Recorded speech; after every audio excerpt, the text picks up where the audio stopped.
Now, a lot of people don't know much about how films are promoted. We've all seen posters and billboards and things like that, but a great deal of time and art direction was expended on helping the motion picture theaters and helping the exhibitors costume their theaters appropriately to showcase the film that they were playing at the time.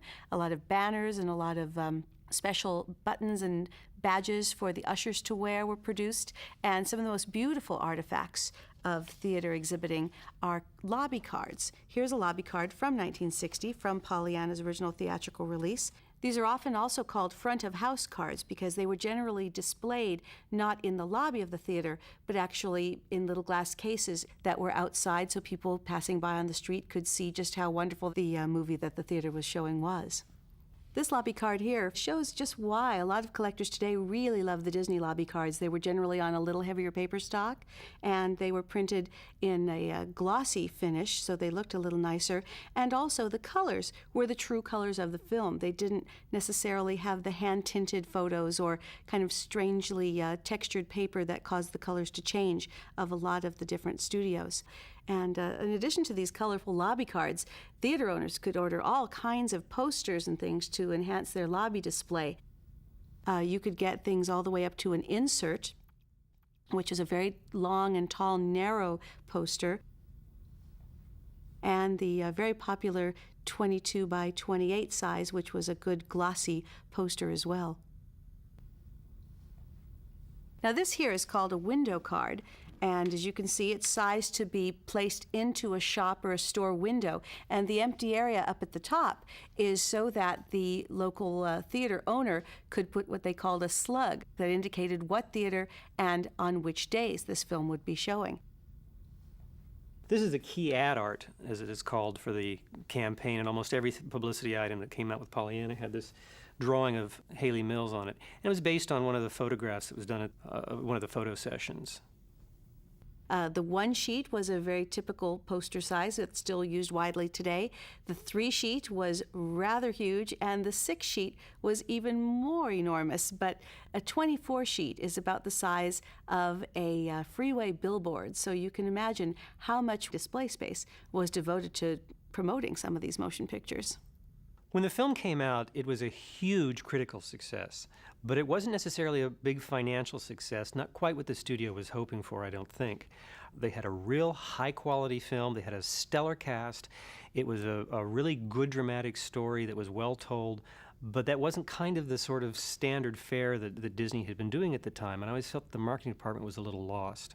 They knew that there was something interesting here, but because it didn't fit into the normal slot, they couldn't quite figure out what it was, and they thought, how will we market this?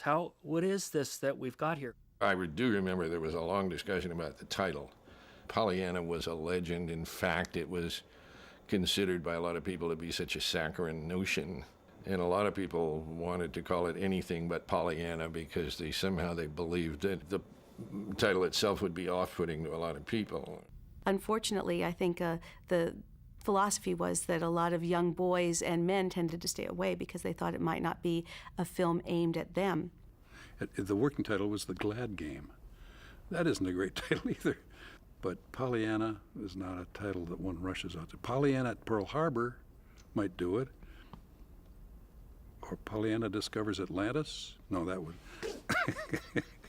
And Walt insisted, no, look, it's a story. Look, this is a story we're telling. Don't tell me to change the title of what we're doing. And he of course, we won that battle. One of the marketing campaigns tried to really focus on the small town aspects of the movie, and they had this sort of like Peyton Place soap opera type of marketing campaign that just does not match the movie. I mean, here we have Jane Wyman, and the subheading is, "She could open up her pocketbook, but not her heart." Here's Richard Egan, the new doctor in town who made pulses beat a little faster.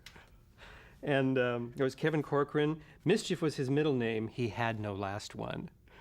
And, Nancy Olson. This is a great one, too, with Nancy Olson. Her love was forbidden. That's why it tasted so sweet.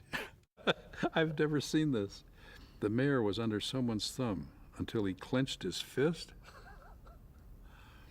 Everybody was waiting for her to die, but she was in no hurry. There's a picture I want to see. waiting for Aggie to die. The other marketing campaign was, "Oh, what a wonderful picture," with a little heart underneath the exclamation point. Well, it beats Hip Hep Happy Haley.